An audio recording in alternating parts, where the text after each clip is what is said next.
Olá, meu irmão, minha irmã, que a graça do nosso poderoso Deus seja sobre a sua vida nesse instante. Como é bom nós estarmos mais uma vez aqui reunidos para adorar, para exaltar, para cultuar o nosso Deus. E nesse instante, enquanto nós nos prepararemos então para ouvir a mensagem do Senhor, onde nós nos prepararemos para refletir, onde nós faremos uma reflexão da palavra de Deus, eu te convido a estar orando.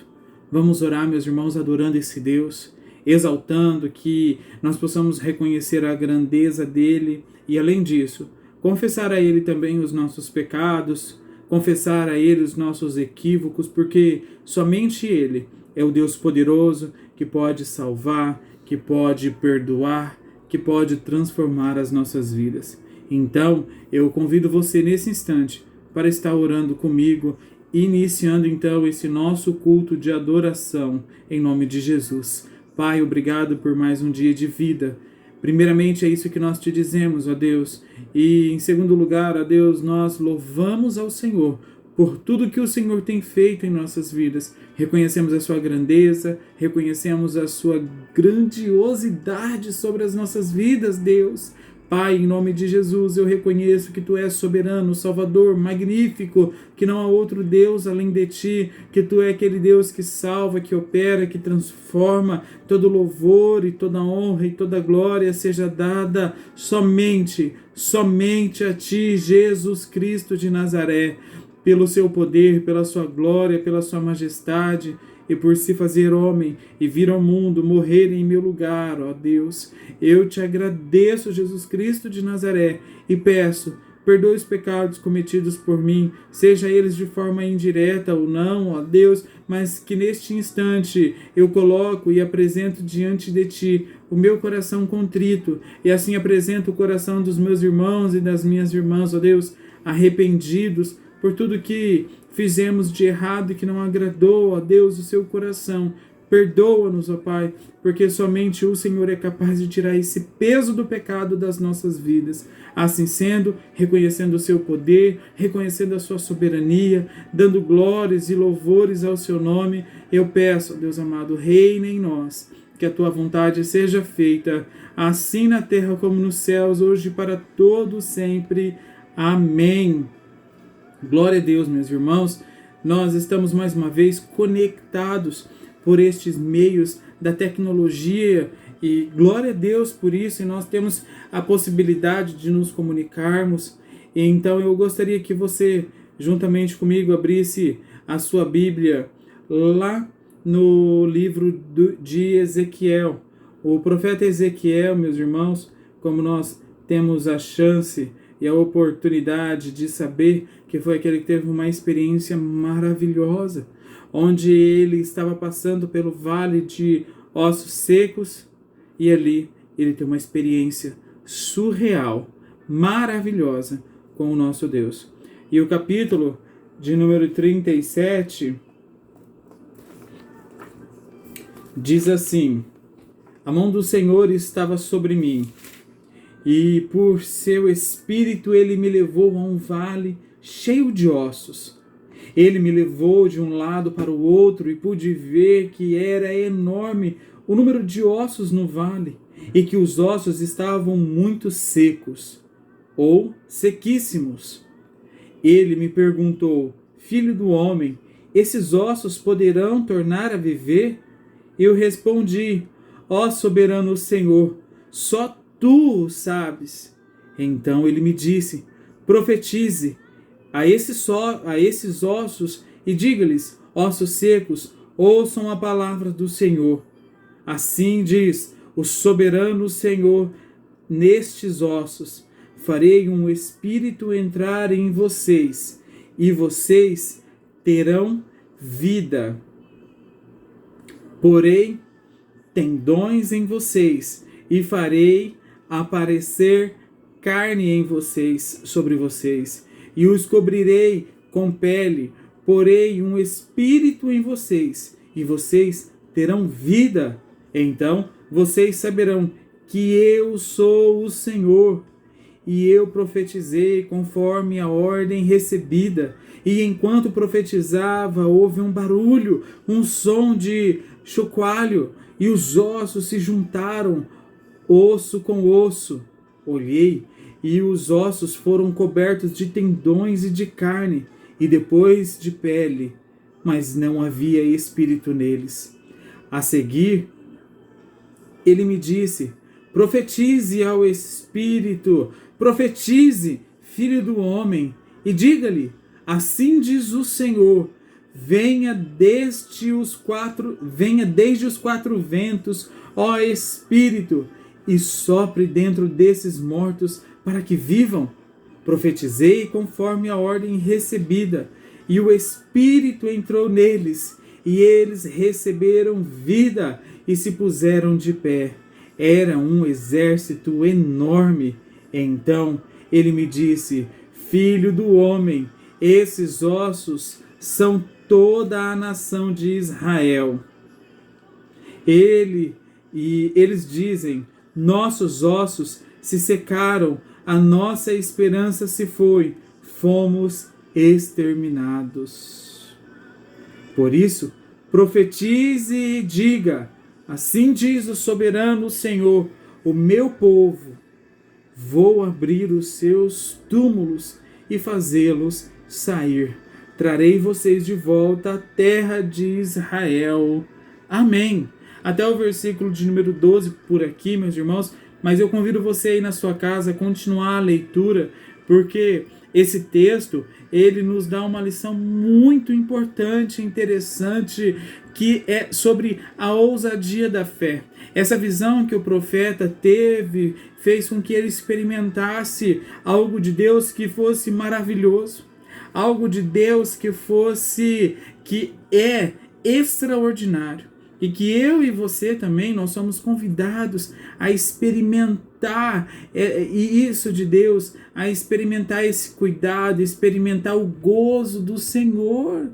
Já pensou sermos eu e você usados a tal ponto de trazer de volta a vida, de dar a vida, mas não por nós, mas pelo poder do Espírito Santo, pelo poder da palavra de Deus? Eu e você, nós somos também desafiados, porque assim como o profeta Ezequiel, ele narra isso, queridos, eu e você temos a chance, temos a oportunidade também de testemunhar, de clamarmos. Nós temos a oportunidade de falarmos sobre as maravilhas, os feitos do Senhor. Quantos de nós muitas vezes não temos sonhos maravilhosos, sonhos ousados, sonhos que vêm da palavra de Deus, e às vezes nós ficamos encabulados, ficamos tensos, não sabemos como administrar. Isso é visão de Deus para as nossas vidas. Eu e você, nós temos a oportunidade e a chance de vivenciar o mais profundo de Deus. Quanto mais nós mergulhamos na intimidade do Senhor, nós somos convocados, chamados a termos um senso de responsabilidade, que talvez pode ser difícil no início. Mas quando nós nos disponibilizamos e abrimos os nossos corações para o Senhor, Ele vem de uma tal forma que Ele abre portas, Ele derruba muralhas, Ele derruba gigantes, porque Ele habita em nós e Ele nos faz vasos nas mãos dEle. E quando nós somos instrumentos nas mãos desse Deus, Ele rompe qualquer coisa para que eu e você tenhamos o que com Ele, meus irmãos? Intimidade. Para que tenhamos com Ele contato, para que tenhamos com Ele um relacionamento sincero, íntimo e, mais do que tudo, verdadeiro. Um relacionamento verdadeiro é o que o Senhor nos chama a ter com Ele. E o profeta, quando ele teve essa visão, meus irmãos, foi algo maravilhoso, algo que partiu de uma experiência que Deus usou a vida dele, assim como Deus nos convida nos dias de hoje também. Por mais que tenhamos adversidades, o Senhor, Ele conhece cada um de nós. E Ele sabe até que ponto nós teremos capacidade para irmos. A Bíblia diz que Ezequiel, quando ele profetizou aos ossos e eles começaram a se mexer, juntando-se cada um ao outro, de acordo o corpo necessitava ali, não é verdade? Cada osso que pertencia à sua estrutura, eles iam se juntando, meus irmãos. Na sequência, aparecem os tendões e as coisas vão acontecendo, os tendões vão aparecendo e os músculos e, por último, penúltimo, a pele, fazendo com que os corpos ficassem novamente íntegros. Do versículo 7 ao 8 a gente vê essa descrição. Porém, queridos irmãos, os corpos eles estavam sem vida. Não havia vida naqueles corpos, eles tinham praticamente tudo, tendões, ossos, nervos, mas eles não, e a pele, mas eles não tinham vida, eles não tinham o Espírito de Deus. Os corpos, por estarem sem vida, eles estavam inertes, parados. Mesma coisa se eles estivessem o quê? Mortos. Mas Deus manda que o profeta, ele então profetizasse. E o profeta, ouvindo Deus, ele então profetizou. E quando ele profetizou, trouxe então ali vida. Aqueles ossos secos. Aquela estrutura que estava inerte, parada. Então, queridos, a volta do Espírito a cada respectivo corpo ali naquele local demonstra o poder de Deus. E isso acontece de forma o quê? Milagrosa. De uma forma que somente Deus poderia então fazer. Porque um exército de vivos aparece de forma grandiosa. É isso que Deus tem para as nossas vidas. Nos trazer de volta a vida. Soprar em nossas narinas o seu fôlego de vida, meus irmãos. Eu e você, nós somos convidados a termos e experimentarmos isso de Deus, queridos. E quando nós somos então chamados a experimentar isso de Deus, a Bíblia ela nos ensina que sobre o corpo, alma e espírito é essencial. Porque se nós não tivermos todas essas especificidades, meus irmãos, nada seremos, nada teremos. Nós temos que ter o sopro do Espírito em nós. Nós temos que ter a mão poderosa de Deus sobre as nossas vidas. E isso é fundamental para nós, cristãos e cristãs. E, queridos, o real significado do vale de ossos secos, Deus ele passa então a explicar a Ezequiel quem era os ossos secos e qual era o simbolismo que aquela visão dos ossos secos representava naquele momento, para que o público ao qual Ezequiel estava dando essa mensagem. Deus então explica para quem era essa visão. Por que Deus estava dando essa visão a Ezequiel? E Deus ali na sua narrativa do capítulo 37, ele especifica isso, ele deixa claro que era para aquele povo sobre a questão do poder de Deus. Os ossos secos, eles eram toda a nação de Israel. Olhe bem, os ossos secos eram toda a nação de Israel. Os dois reinos, tanto quanto do sul quanto do norte. Porque a palavra ela enfatiza: então me disse, filho do homem, esses ossos são toda a casa de Israel. Você pode ver isso na sua Bíblia no capítulo 37, versículo 11 de Ezequiel. Mas por que a nação de Israel é comparada então a ossos secos?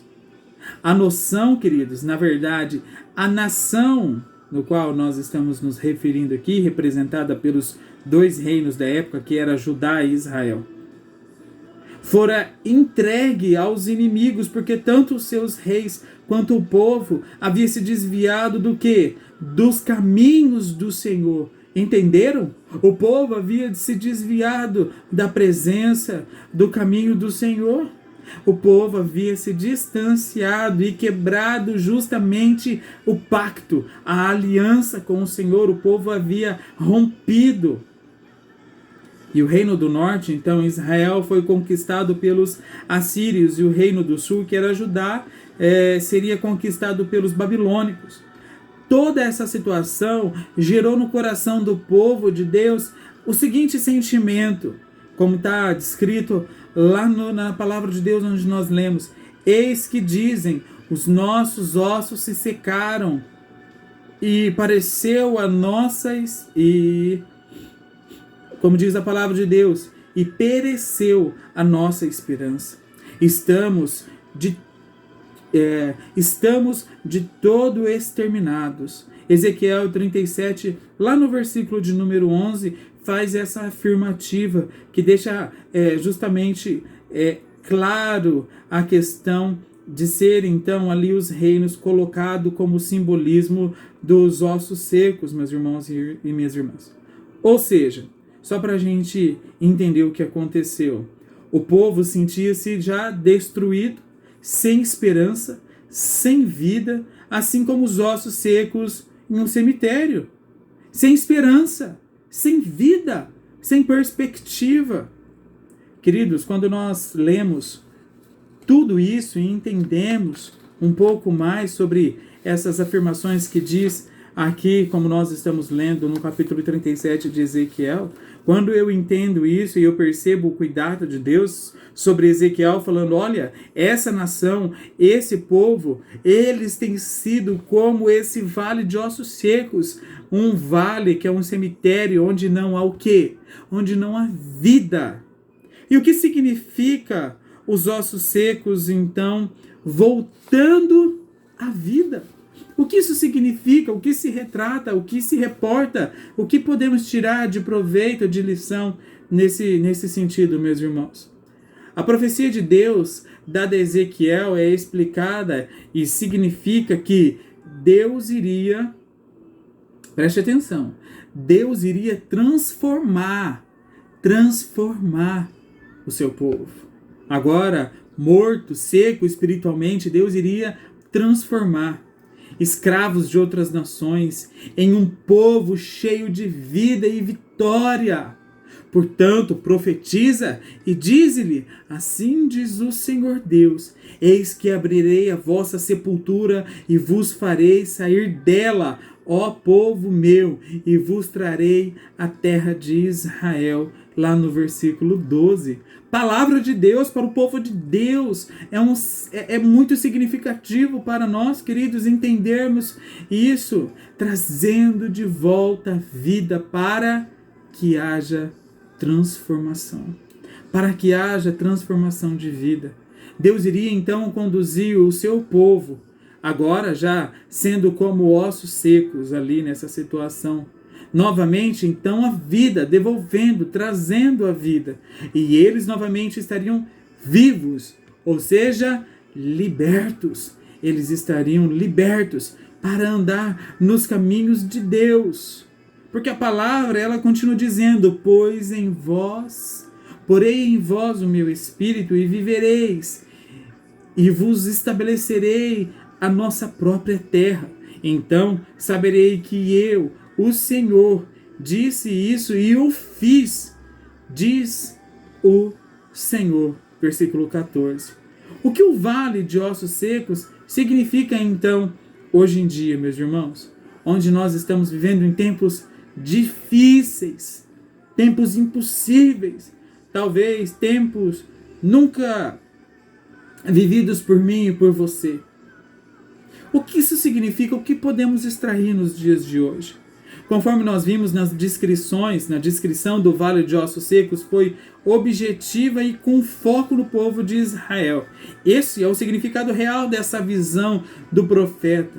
No entanto, o povo de Israel, meus irmãos, e a forma com que ele lidou com Deus e a resposta de Deus a eles pode nos trazer algumas lições nos dias de hoje, tal como o pecado e a distância de Deus nos faz secar. O pecado E, consequentemente, a distância de Deus nos faz pecar. E isso nos afasta, isso nos tira da presença de Deus, nos faz secar, meus irmãos. Secamos espiritualmente, secamos a nossa alma, secamos o nosso espírito, secamos tudo longe de Deus.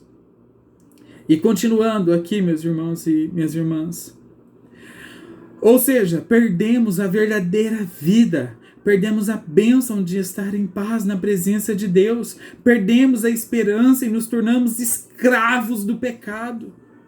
Como o povo, assim como o povo se tornou escravo de nações que não eram as nações do Senhor dos Exércitos, ou seja, nações pagãs.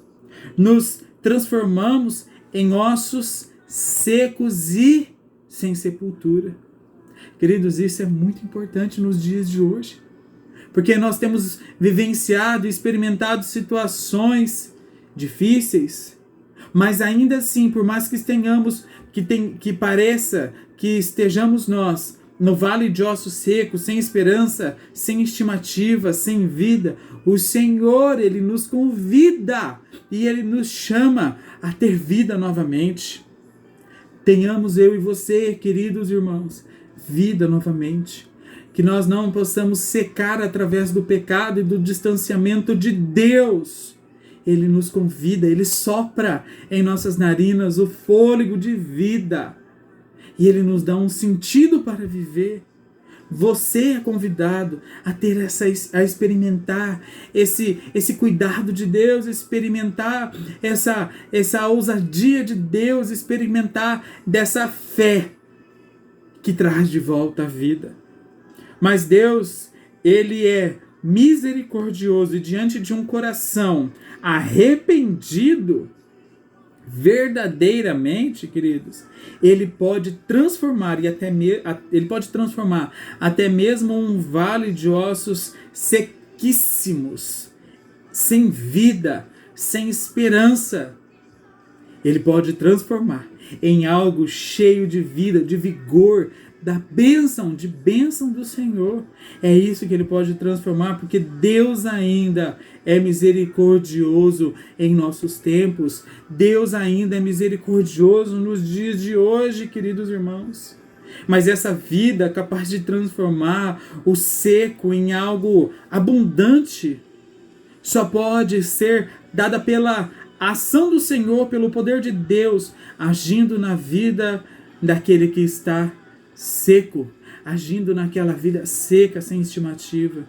E exige de nós, ossos secos, que tenhamos um coração arrependidos e humilde, para que voltemos à presença de Deus. Ele pode transformar, meu irmão, Ele pode transformar, Ele pode fazer o impossível, Ele pode fazer o que Ele quiser, da maneira que Ele bem entender, quando eu e você nos colocamos à disposição dEle, quando eu e você nos colocamos as nossas vidas nas mãos dEle.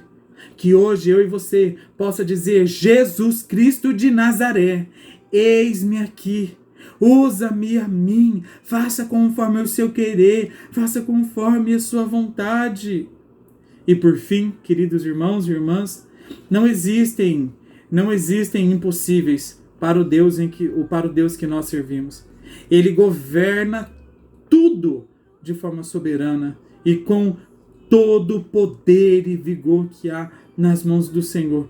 Se Deus pode retomar a vida de um cemitério cheio de ossos secos e destruídos, se Deus pode restaurar a esperança de ossos sem vida, o que seria tão difícil que Deus não possa fazer na vida das pessoas, na vida dos seus filhos queridos, no qual Ele ama tanto, que entregou Jesus Cristo na cruz para a remissão dos nossos pecados? O que Deus não poderia fazer para nós? Se você está no vale de ossos secos, se você se encontra nessa posição de ossos sem vida, se você conhece alguém que se encontra nesse posicionamento, Perdão, meus irmãos.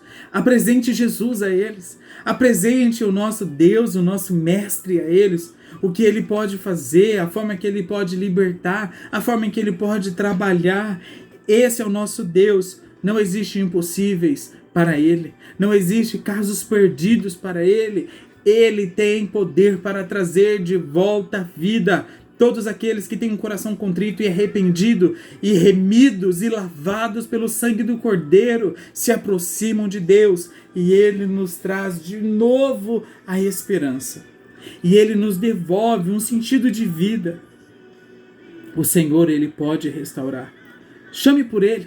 Clame a Ele agora, nesse instante. Feche os seus olhos aí onde você estiver. Pai, em nome de Jesus, nós clamamos pela sua rica misericórdia, pelas suas bênçãos. Clamamos, ó Deus, por tudo que o Senhor é e tem feito em nossas vidas, ó Pai amado. Que desse feito, ó Deus amado, que dessa forma o Senhor possa continuar trabalhando em nós, fazendo o seu querer e a sua vontade. Se por um acaso, ó Deus, encontramos nós desesperados, ó Deus, desesperançados, ó Senhor Deus, clamamos a Ti agora, ó Pai amado, em nome de Jesus. Entregamos a Ti as nossas vidas. Habita em nós, ó Deus. Faça morada em nós, ó Senhor Jesus. Eis aqui os seus filhos, os seus servos. Que o Senhor possa nos usar. Que o Senhor possa nos encher do seu Espírito, perdoando todo o pecado, restaurando as nossas vidas, nos trazendo de novo a esperança, o vigor de viver, ó Pai amado. Em nome de Jesus, transforme o que for necessário para que tenhamos nós comunhão, para que tenhamos nós intimidade, para que tenhamos nós um relacionamento íntimo, sincero, verdadeiro, somente com Deus, o Senhor dos Senhores, aniquilando todo o mal, aniquilando